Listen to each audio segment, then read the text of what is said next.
Welcome to TLC for the Soul podcast, where soul meets spirit. You have entered into sacred space. I'm your host, TAMI Lynn Chambers, and I'm here to help you shine. Now let's get going on this podcast journey. Hello, friends. Hello, and welcome to the magical month of June Energy Hangout.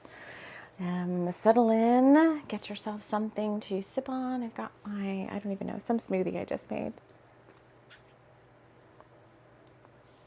It's really good. I dug my Vitamix out of a storage box and I was like, let's make a smoothie. So this is also my birthday month, my birthday week has begun. So my birthday's on the 3rd. So we're going to be doing some giveaways this month. So settle in. If you're new here, welcome. See if you vibe with our tribe. If you're a returning friend of TLC for the Soul, then welcome back yet again to the TLC for the Soul family. Whether you're listening on the podcast or whether you're watching on YouTube, all are welcome. You may hear my son in the background. I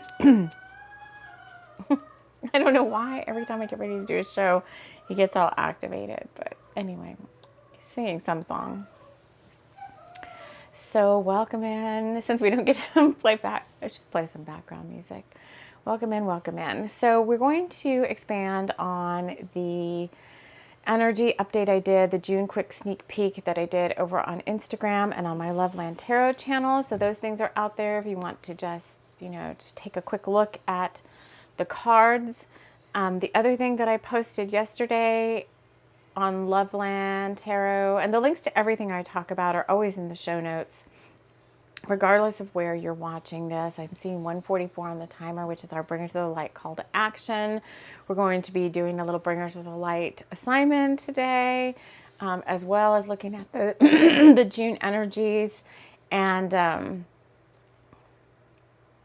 144 made me lose my train of thought.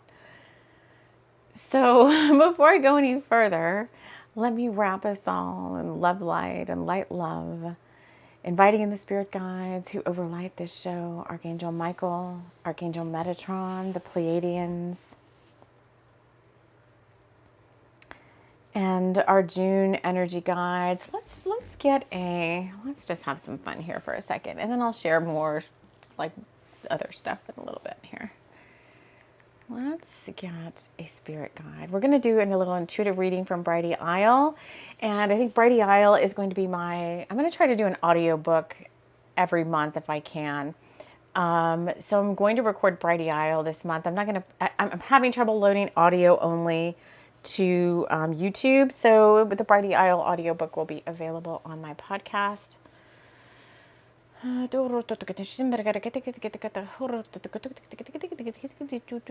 get a spirit guide.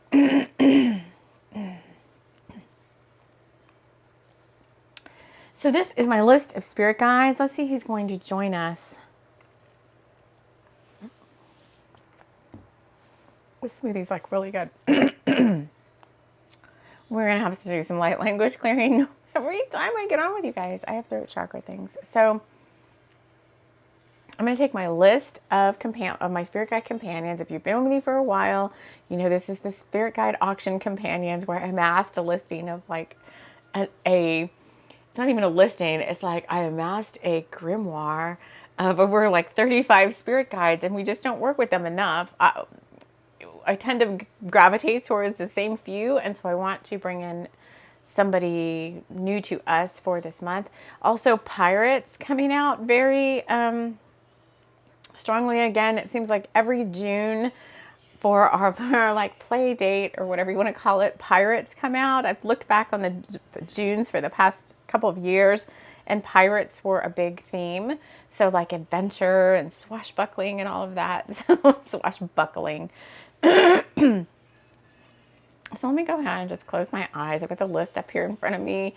And let's see. Let me just say 144. 144 and put my finger down. Oh, Okay, it's my same guide that I work with all the time.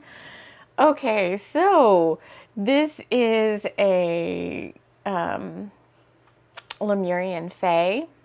He's with me all the time. I have his crystal. Most of these guides are their energy's bound to a particular crystal or talisman, so I have them all. But so I wear his crystal quite a bit on a necklace, but he is just like as the overarching theme for this year is New Lemuria.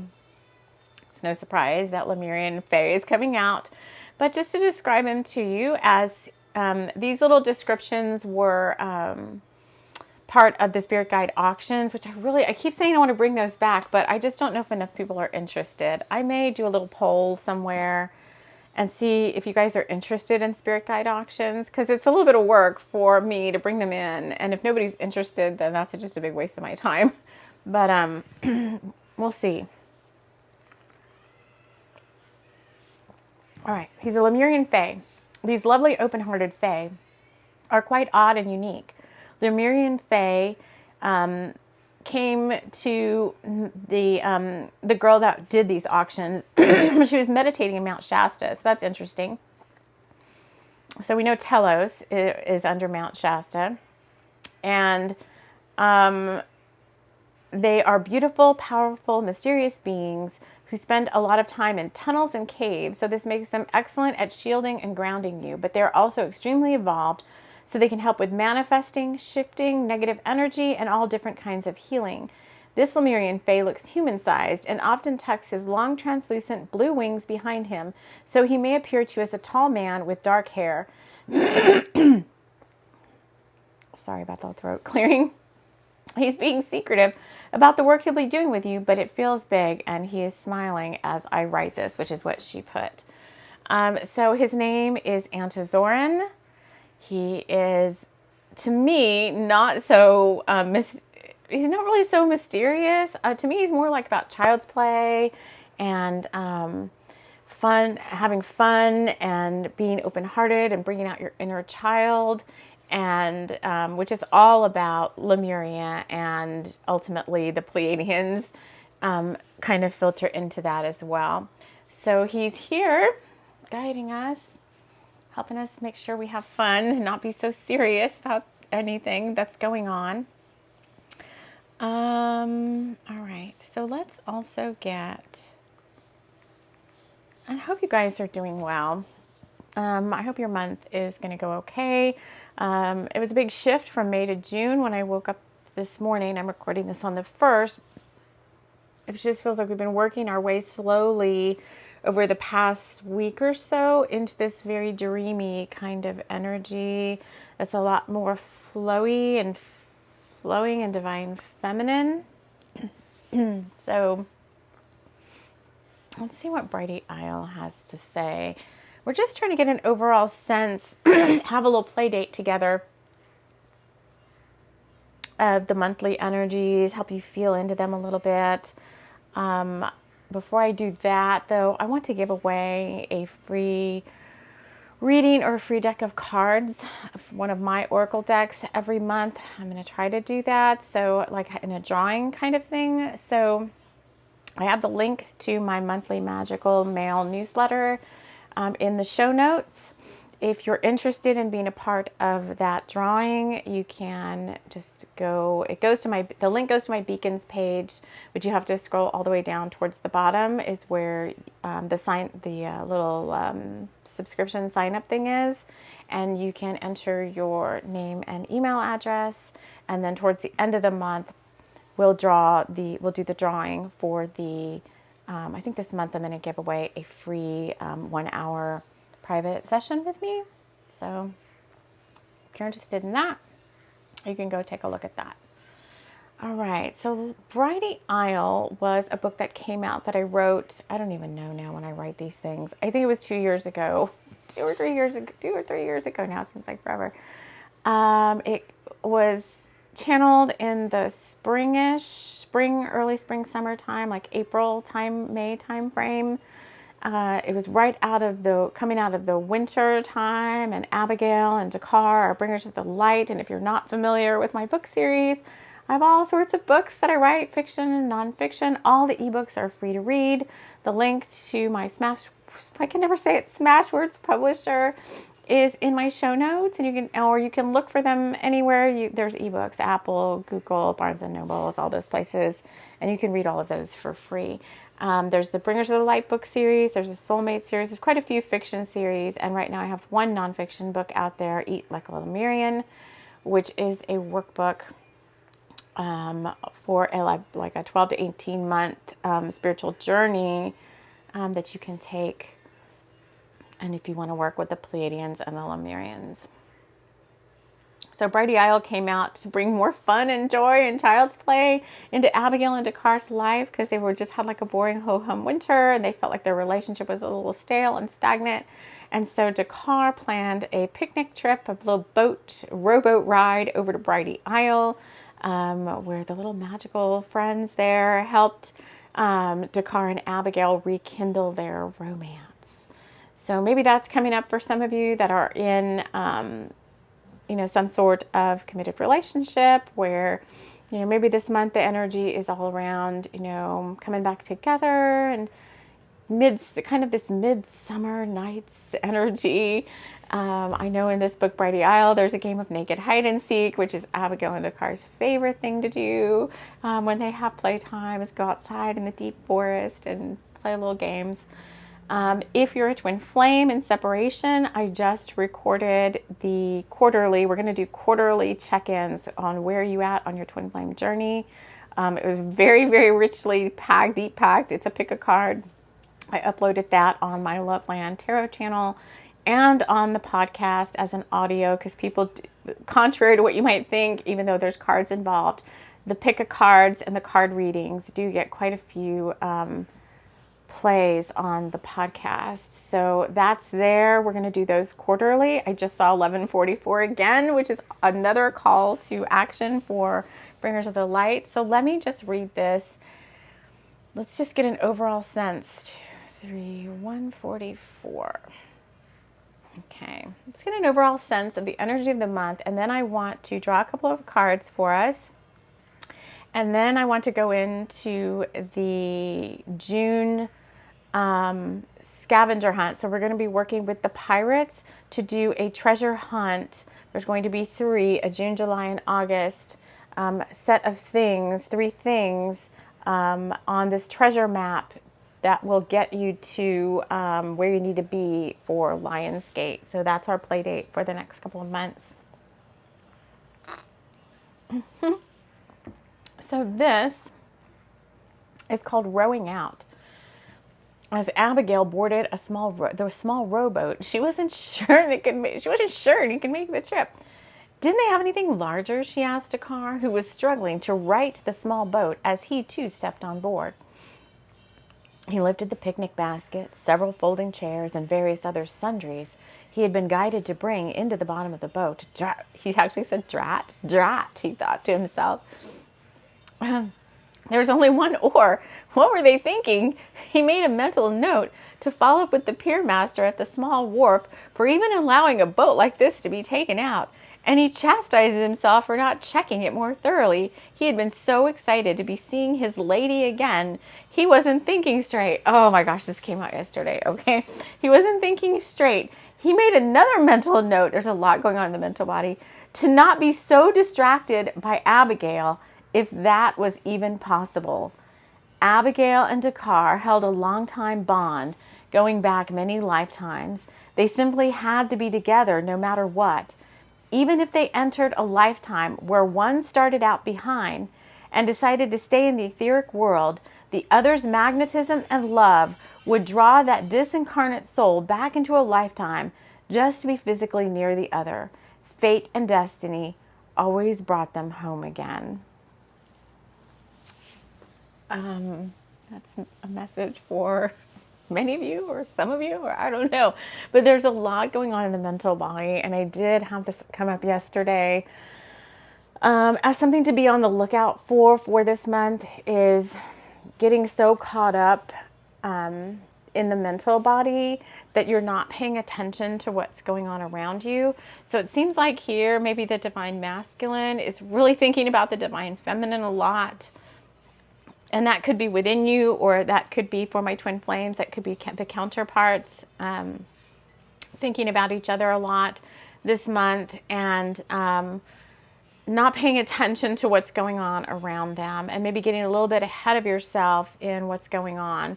And I had that come up too next week. Like, my son has to have dental surgery, and I'm like, I think I'm more nervous about it than he is. And I started like thinking, but you know, it brings up like your own person, like, oh, when I had dental surgery, it's like a nightmare. And so when your mind gets caught, well, for me, when my mind gets caught up on stuff like that, I miss things, or I do something like incorrectly. Like, I can't even explain. The example that this other person gave in the reading I was watching was like, oh, you take dishwashing soap and you accidentally put it in the laundry, you know, in the washing machine, or you take, instead of, you know, clothes in the dryer are done and you take them out, but instead of folding them and putting them away, you accidentally put them back in the washer again and start another load. It's stuff like that to be aware of this month, that could kind of trip you up a little bit. And trust, like, if it's time to do something, if it's time to move forward with something, you will know. This came up in the reading, in the sneak peek. You will know without a shadow of a doubt when it's time to move forward. You will have very clear guidance on what you're supposed to do. And so until then, even though you may be, in this case, thinking about your woman a lot or something, he had been so excited to see his lady again that he wasn't thinking straight. And he made another mental note to not be so distracted by Abigail, if that was even possible. So take that as it resonates, and it may not resonate for 100%. Let's get a couple of cards. Let's get a few more cards. Since we're working with pirates this month, me hearties, I've got to put my song in here somewhere. My poem. I'm going to use the Dame Darcy Mermaid Tarot. Just get a couple of cards for this adventure of a lifetime. Why are so many cards falling out? 2 cards and 2 cards. All right, Divine Feminine. It looks like we've got cards for the Divine Feminine and the Divine Masculine. So the Divine Feminine cards, we got the Hermit and the 4 of Pentacles. Now again, take, this light is really not good for cards. Take this as it resonates. If you have no Divine Masculine or Divine Feminine, like somebody outwardly, just all these messages then would be meant for you too, not just another person, right? Because we all have Divine Feminine, Divine Masculine. So on the Divine Feminine side, this is your giving side, the Divine Feminine is your receiving side. They're all, it's like they're mirroring each other. You may find, again, with this ethereal energy we've been talking about, this Hermit card, that you're just kind of in this static, like stasis, they're saying, where you're just really coming into balance and kind of getting ready to be ready. To be ready forever. Oh my gosh. I told you that was another thing that came out in the sneak peek, was giddiness and like problems talking, like the words, weird words coming out, like words that didn't make sense. Like, what is the word I want to say? Like the mind, it's all over the place, right? And you may just be like saying stuff that just sounds totally like, what did I just say? Why did I call you like an aardvark or something? I don't know. Like weird energy coming out. Just pay attention to that. And then on the Divine Masculine side, whether this is within you or about somebody else, we got the 3 of Cups and the 2 of Swords for this month. So if this is the Divine Masculine within, this is your giving, doing, making things happen side, or if this is somebody you're thinking about, everything's going to be okay. Everything is going to be fine. There's still things you can't see right now. There's still this sense of I'm ready to move forward, but I don't know where I'm going yet. Especially where it has to do with other people in your life. There could be this like divine sisterhood that's calling you forward. So it's interesting for the divine masculine, a divine sisterhood. So there could be a lot. This was part of our month by month thing. There was a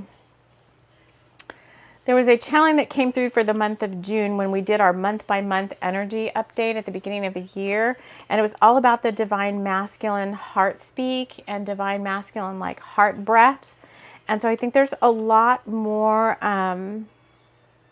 heart opening on the divine masculine side of things happening this month. And you're just asked to embrace change, embrace these dreamy, ethereal, feminine feelings, whether that's your divine feminine within or if you're a divine masculine, or your Abigail, who's the divine feminine in our Bringers of the Light.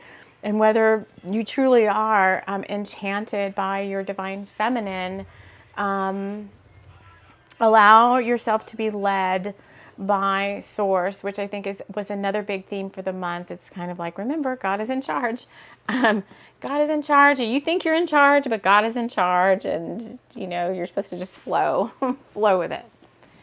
All right, let's get a Mystic Martian before we move into the Lionsgate stuff. We got two. They're saying again, divine feminine.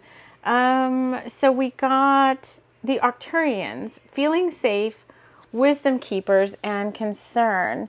So for the divine feminine, this is all about healing. If you'll notice on the card, well, if you're listening to this, you can't notice it, but there's like a person.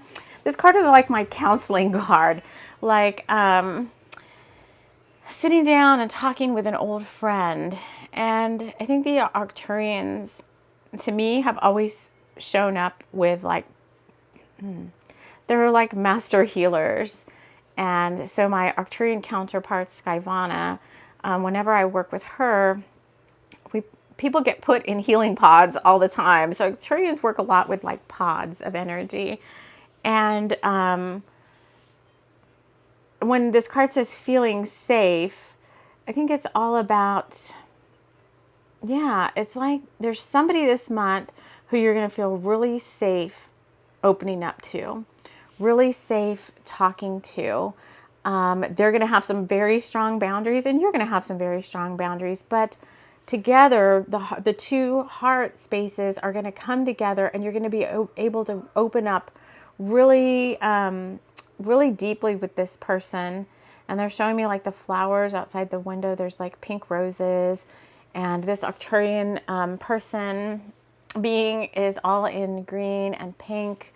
So I think there's going to be some very deep heart-to-heart conversations this month. And DM Heart Speak again came out. So maybe divine masculine, whether that's within you or out, someone outside of you coming forward and offering you some very heartfelt conversation, speaking their heart, maybe giving you their heart. So the other card that came out was the Golden Ratio, beauty, nature, and patterns. And this is like our sacred geometry card. And I think you're going to see a lot of, we have not brought this channeling in yet for the Twin Flames, but it applies to all of us because we saw 144 already in this show quite a few times. And these numbers are what's called like ignition points. So you may see your own ignition point or your own, you could call them angel numbers, but they fire off something within our DNA to make something happen in the physical world, or to share with you something like reassurance, so to speak, like your guides are with you. So You know, for me, 133, I see 133 a lot. That's a number to have patience, stay strong, persevere. 144 for me is my bringers of the light number, meaning that's my time. It's my time to do divine service work in some way, or it's a reassurance or confirmation that what I'm doing when I see that number is divine service. For twin flames, each twin flame couple, this came out in the June status update, but each twin flame couple has their own ignition point number. That number does something with the union. So we're going to do a show in Twin Flames 2.0 called about the sacred geometry of these ignition point numbers for twin flames. But you may just be seeing certain number sequences this month that drive you to do certain things. And you will know, when you know, you'll know. You'll know what you're supposed to do for that number. All right. So that is June, the just general energy. If you want to stick around here, we're going to talk about the Bringers of the Light June treasure map, treasure hunt. This is our play date for June. I'm going to read the channeling. It's just a short one. And we're going to talk a little bit about what the metaphors are within that, just like we do with the monthly storytelling. But this is our treasure map to Lionsgate on the 8/8. We're playing with pirates this month. So we have our Lemurian Fae bringing in more lightheartedness, child's play. And for this activity, we have the Pirates of Lemon Lock. So this is chapter 1, June. These are all channeled. If you're not familiar with the books that I write, I think I mentioned this before. It's like one of my spiritual gifts is clairaudience. And so anything I write or bring in for the show, you know, I just kind of go into sacred space. I just get the keyboard. I used to try to write by hand, but that was very slow and tedious. I get the keyboard, you know, get the tablet out. I just close my eyes. I go into sacred space, bring in the guides that I'm working with for whatever body of work I'm working on. And I just listen, and it's like automatic writing. I just listen and type what they say. So that's what I mean when I say these are channeled. So there are hidden, tons of metaphors and stuff are hidden in here. They're always, these kinds of things are always treasure maps for me and for you. Bring in some levity and some fun. Give you something else to do. This is your Bringers of the Light call to action for June. As my drink makes funny sounds. Okay, June stepped off the ferry and looked over her shoulder. Good, no one was following her. She'd had the strangest feeling the whole way over from Tessalok, like eyes were staring into her mind, or something weird and esoteric, like someone was there who wasn't really there. She waited a moment for the ferry to leave, and then she walked to the town ferry offices and asked about renting a car. She had walked to the ferry from her car and had, at the last minute, decided not to bring it over. She felt she needed to be incognito for this one. After all, it wasn't every day that one found a treasure map in an old book at the library. It had been folded very nicely and tucked into page 133 of the prose Got to Find Your Way Back Home. The book was a recounting of one man's journey back to his love of farming, but the book had read more like a romance than a love of the land book. Why she had been drawn to it, June wasn't sure. She felt an almost tug to it, pulling at her to climb the dusty ladder in the library and pull it down from the top shelf. And immediately she had turned to page 133 and read, "When I was older, I didn't want to die alone. So I made an oath to never go against my heart. And in doing so, I was led to this land and my forever home. She was like no other, this mistress of the land, and I bequeathed myself to her and swore to never leave her again." A romance for sure, June thought, as she unfolded the paper to find a delicately drawn map and the words, "To find me, you must release all control." What did that mean? But June was up for an adventure.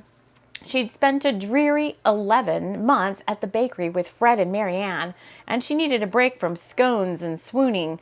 For Fred and Marianne were deeply in love, and this bakery was their service work and mission to the town. But June, who grew lonely watching them, decided to move on with her life. The map had come at the perfect time. After studying it for several days, she packed a bag and made the ferry journey from Tesselhock to the point on the map that said, "Start here." And so here she was now in Rockaway Point, standing in front of the library and looking south. She was supposed to see something that pointed her in the direction of the first clue, and then she was supposed to mark this on her journal and go to that place in haste to see what she could find there. The map held one clue about what she might find. In the recesses of your deepest love, you will see a brilliance. It will shine and draw you ever closer. This is your first clue. Okay, that's it. So, you know what I'm going to do too? I'm going to put this over on the blog, which is on my website. I have the links to that in all the show notes, so that you can read this, because I'm going to tease out a few metaphors for you that I think stand out for us as a collective. But for you personally, if you're going to embark on this journey to Lionsgate with us, then there may be some personal messages that I don't cover, and it may you may get an activation just from reading the actual channeling.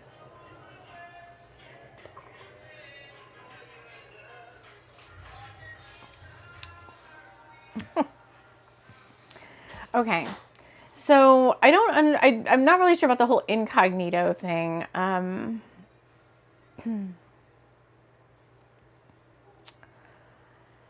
The treasure map I find very interesting. Page 133, I just said before we went into this channeling, I forgot what I had written this. Page 133. So 133 for me is about a number of perseverance and patience.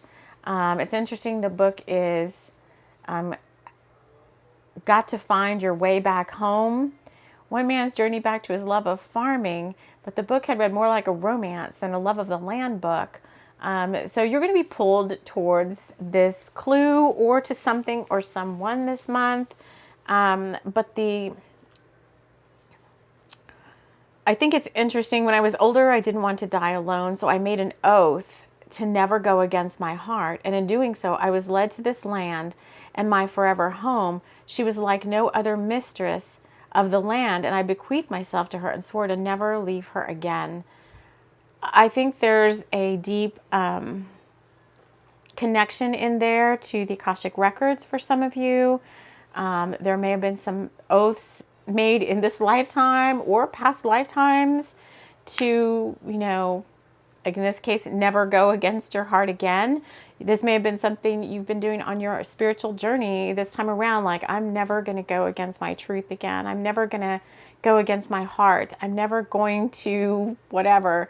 And so now you're kind of being led to the things that are going to bring you whatever it is you so desire.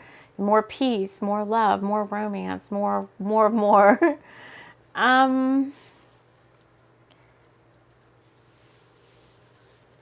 So there's a talk about divine service in here with Fred and Marianne. So those sound like they're divine counterparts. They're doing service work.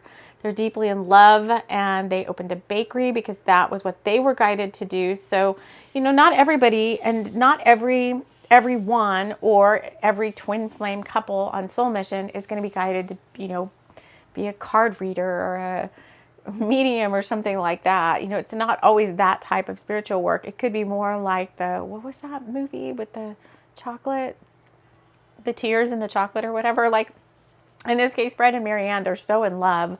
Like, everything they make at this bakery is just like dripping with love, right? So when everyone's just drawn to the bakery, and it's kind of like everyone that eats their goodies is filled with this loving vibration. And that is their service work. We talk about in the Twin Flame 2.0 series about the Twin Flame union being having the energy of a quasar when not just orgasmic at that time, but like just when the two counterparts come together in union, the two the pod around the two souls is, the energy is so strong that it's like the energy of a quasar. And so the land around them is exponentially upgraded and updated and enhanced by whatever they do, because they're coming to their work from a place of deep love for themselves and deep love for each other and just deep love for the planet. There's like so much love around. So whether you're a twin flame or not, if you're on just your own singular soul mission, it's the same thing. It's no less important just because you're not a quasar or whatever. Like, you have your own beautiful, loving energy field that contributes. And so you're being guided to, I think, find more of what that is in this treasure map, because the treasure map that we're talking about here may not necessarily lead you to, you know, a physical gold doubloon. It may lead you to like the treasure chest in your heart. We may open up some new doors and portals and spaces and places. And just like the blue ball of the Pleiadians dribbles around in some of our other channelings, there's this gold doubloon that comes in when the pirates come in. And this gold doubloon kind of starts rolling and leading people to different things. And so I think you're going to be finding your metaphorical gold doubloon through the three clues here that may lead you to some new treasures within yourself, which ultimately could lead you to new treasures on the exterior as well. So it does really feel like you're supposed to go to a physical location to do this little treasure hunt. So you may be guided to go somewhere. Maybe it's not a library, but I feel very strongly like I have to go to my library here in town. And June says she was in Rockaway Point. She was guided to go out of town because she lived in a different place, and she went to her twin sisters. She lives in Tessalock, which is the twin, what is that called? Like the twin city? Yeah, the twin city to Rockaway Point. And she was guided to go to the library there, stand in front of the library and look the direction of south. And then she was going to see something that pointed her in the direction of her first clue. So something's really going to stand out to you. If you go to where you're guided to go, look in the direction of south, something's going to be very brilliant, guiding you towards it. And then you're going to go to that thing, and somewhere in there is the clue of what you might find. This could also be an etheric journey. Like if you can't make a physical walking journey somewhere, you may go into shamanic journey and be guided to go somewhere and look south and then go find the clue there is another way that you could take this. So I'm going to try to do this and just record it for you guys and give you a little update about what I find for mine. And I feel like I'm supposed to go to my library. And the reason I say that is my library here in town, it's very old. It's been here almost since the town, I think, started in 18, which is not very old, I know, and from other towns like in Europe that are thousands of years old. But this town has been here since 18 something, and the library's been here almost as long. And it almost looks like a Roman kind of look in the front. Look at those Roman columns. But out front, they've got two big stone lions on either side of the stairs. And so I feel like I'm supposed to go stand in between those stone lions, hence the Journey to Lionsgate, and look south and see what I find and see where I'm supposed to go from there to find my first clue.